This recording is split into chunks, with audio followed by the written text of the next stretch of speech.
Hello everyone, Manoj sir chemistry classes में आपका स्वागत है। आप मेरे वीडियोज को लाइक, सब्सक्राइब और शेयर जरूर करें, जिससे मेरे नए वीडियो सबसे पहले आप तक पहुंचे और आपको नॉलेज गेन करने और परसेंटेज स्कोर करने में मदद मिले।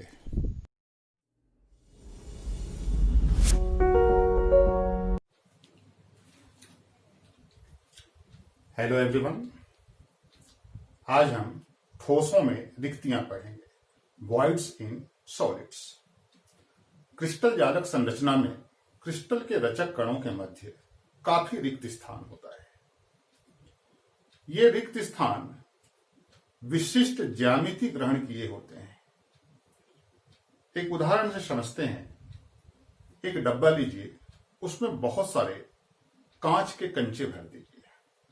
कांच के कंचों के मध्य काफी रिक्त स्थान होता है। इसको हम एक प्रयोग के द्वारा समझ सकते हैं।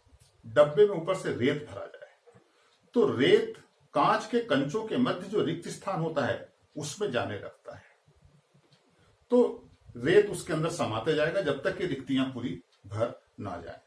तो ये इस बात को प्रमाणित करता है कि क्रिस्टल जालक संरचना में क्रिस्टल के रचक कणों के मध्य काफी रिक्त स्थान होता है और ये रिक्त स्थान विशिष्ट ज्यामिति लिए होते हैं। इन्हीं के बारे में हमें पढ़ना है। ये जो रिक्तियां हैं दो प्रकार से संभव है। एक समचतुष्फल की रिक्ति, दूसरा अष्टफल की रिक्ति है। अब हम एक एक करके देखेंगे कब समचतुष्फल की रिक्ति बनती है और कब अष्टफल की रिक्ति बनती है। एक मॉडल से समझेंगे हम लोग।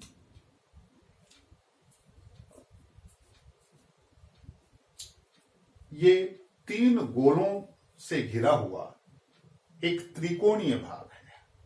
तीनों टचिंग स्फेयर्स हैं और इससे घिरा हुआ त्रिकोणीय भाग है और ये बीच में गर्त बन रहा है, डिप्रेशन बन रहा है।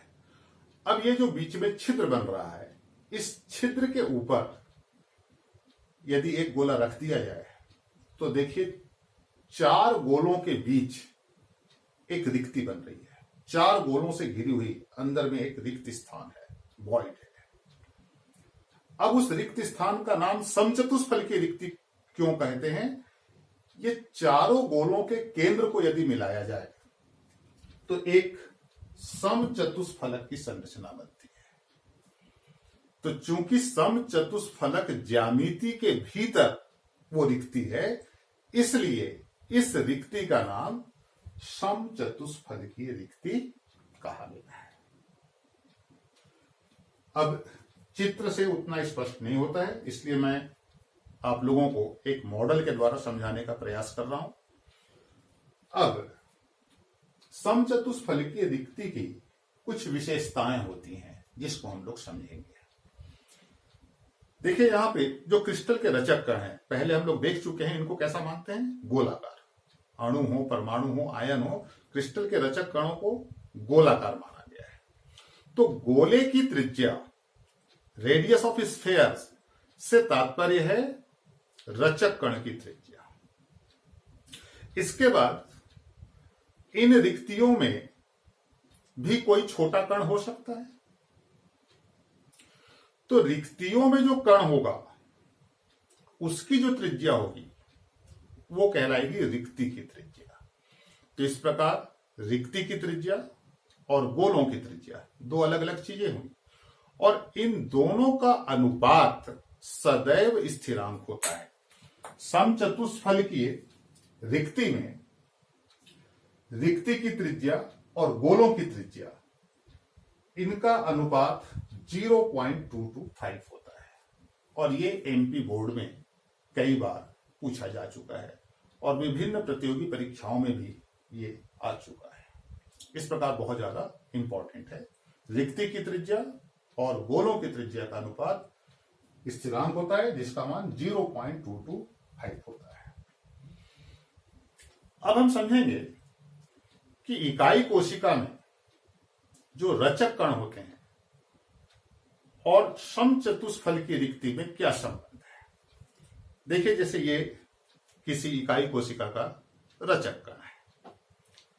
अब इसके ऊपर ये 3 गोलों के ऊपर रख दिया तो ये रचक कण एक समचतुष्फलकीय रिक्ति बना रहा है। अब इसके ऊपर भी 3 गोले इस प्रकार से रखे जा सकते हैं। तो देखिए एक समचतुष्फलकीय रिक्ति नीचे बन गई और एक समचतुष्फलकीय रिक्ति ऊपर बन गई। तो एक कण का संबंध दो समचतुष्फलकीय रिक्तियों से है। तो इस प्रकार हम कह सकते हैं कि प्रत्येक रचक कण के योगदान का 2 गुना योगदान इकाई कोशिका में समचतुष्फलकीय रिक्तियों का होता है। या सीधे सीधे ऐसा कहें कि इकाई कोशिका में समचतुष्फलकीय रिक्तियों की संख्या रचक कणों की संख्या के 2 गुनी होती है। उदाहरण के लिए हमने सरल घनीय इकाई कोशिका देखा है। सरल घनीय इकाई कोशिका में परमाणुओं की संख्या कितनी होती है? 1। तो समचतुष्फलकीय रिक्ति कितने हो जाएंगे? 2। बीसीसी हमने देखा है, बीसीसी में कणों की संख्या कितनी है? 2। तो समचतुष्फलकीय रिक्तियां कितनी हो जाएंगी? 4। इसी प्रकार एफसीसी में हमने परमाणुओं की संख्या देखा है 4। तो समचतुष्फलकीय रिक्ति कितनी हो जाएगी? 8। तो इकाई कोशिका में रचक कणों के योगदान का 2 गुना समचतुष्फलकीय रिक्तियों का योगदान होता है। नेक्स्ट, यदि इस समचतुष्फलकीय रिक्ति में कोई कण उपस्थित है, आयन, परमाणु, अणु, कुछ भी अगर उपस्थित है तो उसकी समन्वयन संख्या कितनी होगी? तो बहुत सिंपल है। समचतुष्फलकीय रिक्ति 4 गोलों से घिरा हुआ भाग है। तो रिक्ति के अंदर अगर कोई कण है तो उसकी समन्वयन संख्या कितनी हो जाएगी? 4 हो जाएगी। तो इस प्रकार रिक्ति में उपस्थित किसी कण के लिए कोऑर्डिनेशन नंबर का मान कितना हो जाएगा? 4 हो जाएगा। तो इस प्रकार हमने समचतुष्फलकीय रिक्ति देखी। अब हम देखेंगे अष्टफलकीय रिक्ति। तो एक चीज ध्यान देना है कि क्रिस्टल जालक में ये दोनों प्रकार की रिक्तियां साथ साथ विद्यमान होती हैं। क्रिस्टल जालक में समचतुष्फलकीय रिक्ति भी होती है, अष्टफलकीय रिक्ति भी होती है। अब हम देखेंगे अष्टफलकीय रिक्ति, ऑक्टाहेड्रल वॉइड। इसको भी एक मॉडल से समझेंगे। जैसे यहां पर 3 गोलों से बना एक त्रिकोणीय भाग है और दूसरा भी एक 3 गोलों से बना त्रिकोणीय भाग है। मान के चलिए कि एक तल में ये उपस्थित है और ये स्थिति किसकी है? षटकोणीय संकुलन की है। तो षटकोणीय संकुलन में इन गोलों के चारों तरफ जो छिद्र बनेंगे उस पर ये गोले रखे जाएंगे, 3 गोले। तो इसको यदि हम रखते हैं तो ये देखिए ये इस प्रकार से व्यवस्थित हो जाएगा। तो टोटल गोले कितने हो गए? 3 और 3 6। अब इसको हम इस प्रकार से कर देते हैं। तो देखिए सामने से आपको 4 पीले गोले एक तल में दिखाई दे रहे हैं। ये चारों पीले गोले एक तल में हैं। इनके केंद्र को मिलाएंगे तो क्या बनेगा? एक वर्ग बनेगा। और इस वर्ग के ऊपर और नीचे 2 गोले हैं। अगर ऊपर और नीचे वाले गोलों के केंद्र को वर्ग के चारों कोनों से मिलाया जाए तो एक चतुष्फलकीय पिरामिड ऊपर बनेगा और एक चतुष्फलकीय पिरामिड नीचे बनेगा। तो इस प्रकार टोटल ऊपर और नीचे 8 फलक बन जाएंगे। इसलिए इस ज्यामिति को अष्टफलकीय ज्यामिति कहते हैं। और इस अष्टफलकीय ज्यामिति के बीच में जो रिक्त स्थान है उसी को हम कहते हैं अष्टफलकीय रिक्ति। तो याद रखना है, रिक्ति की ज्यामिति अष्टफलकीय नहीं है, बल्कि रिक्ति अष्टफलकीय ज्यामिति के मध्य स्थित है। तो यहां भी इसका चित्र बना हुआ है। इसी को हमने मॉडल से समझने का प्रयास किया। एक तल में 4 गोले हैं, एक गोला ऊपर है और एक गोला नीचे है। और वैसे ये बना कैसे है?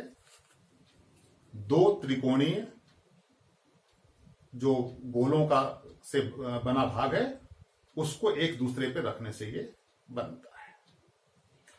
तो अब हम इसकी विशेषताएं देखेंगे।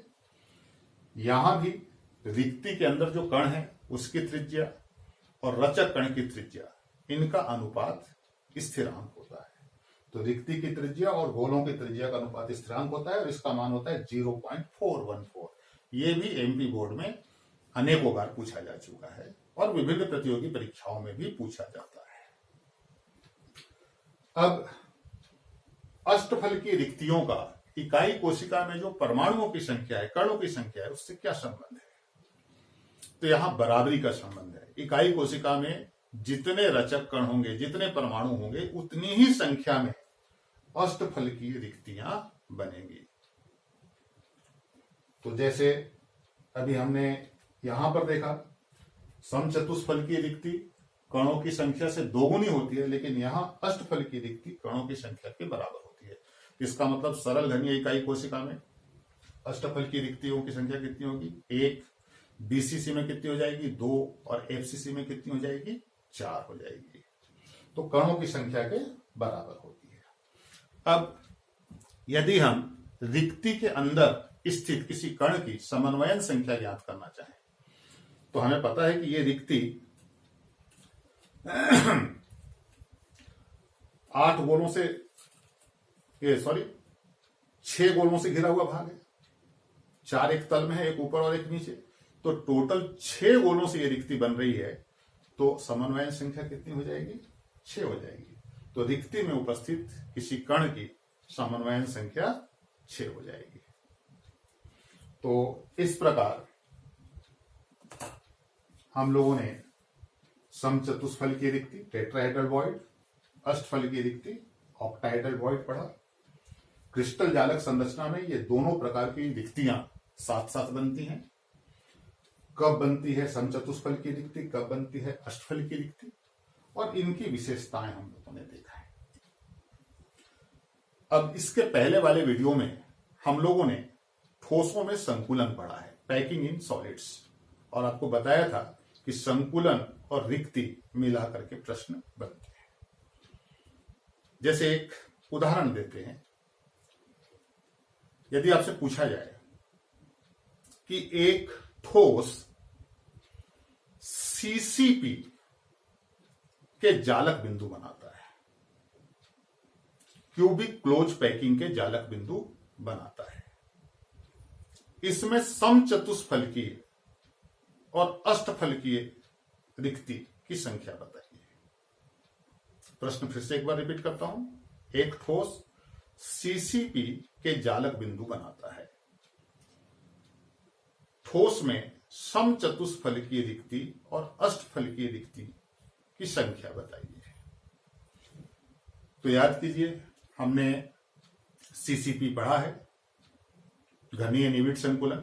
उसमें इकाई कोशिका बनती है एफसीसी, और एफसीसी के बारे में हम जानते हैं, फलक केंद्रित घनीय इकाई कोशिका के बारे में हम जानते हैं कि उसमें कणों की संख्या कितनी होती है? 4 परमाणु होते हैं। अब हमें ज्ञात करना है समचतुष्फल की रिक्ति और अष्टफल की रिक्ति। समचतुष्फल की रिक्ति कणों की संख्या की 2 गुनी होती है। तो इकाई कोशिका में परमाणु कितने हैं? 4। तो समचतुष्फल की रिक्तियों की संख्या कितनी हो जाएगी? 8। और अष्टफल की रिक्तियों की संख्या कणों की संख्या के बराबर होती है। तो इकाई कोशिका में परमाणु 4 हैं, तो अष्टफल की रिक्ति कितनी हो जाएगी? 4। तो इस प्रकार से संकुलन और रिक्ति को मिलाकर के प्रश्न बनते हैं। आगे हम लोग कुछ गणितीय सवाल करेंगे। गणितीय सवाल में भी किसी क्रिस्टल के सूत्र को ज्ञात करने के लिए आता है। क्रिस्टल के आयन या परमाणु दिए जाएंगे, उनकी स्थिति क्रिस्टल जालक में कहां कहां है ये बताया जाएगा। कोई मान के चलिए घन के समान क्रिस्टल है, घन के कोनों पर बिंदु ए है, अष्टफल की रिक्ति में बिंदु बी है, समचतुष्फल की रिक्ति में बिंदु सी है, और कितना भाग ए में है, कितना भाग सी में है, इसकी एक माप दी जाएगी। और आपको गणना के द्वारा बताना पड़ता है कि उस ठोस का मूलानुपाती सूत्र क्या होगा। उसके लिए जरूरी है कि संकुलन में दो जो खासकर एचसीपी और सीसीपी संकुलन आप लोगों ने पढ़ा है, ये मोस्ट इंपॉर्टेंट है।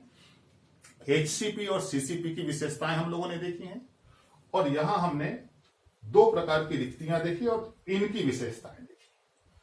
तो ये अगर हमें पूरा याद है तो इनसे संबंधित किसी भी प्रकार के प्रश्न को हम हल कर सकते हैं। तो अगले वीडियो में हम गणितीय सवाल देखेंगे, न्यूमेरिकल्स देखेंगे। आज के लिए इतना ही।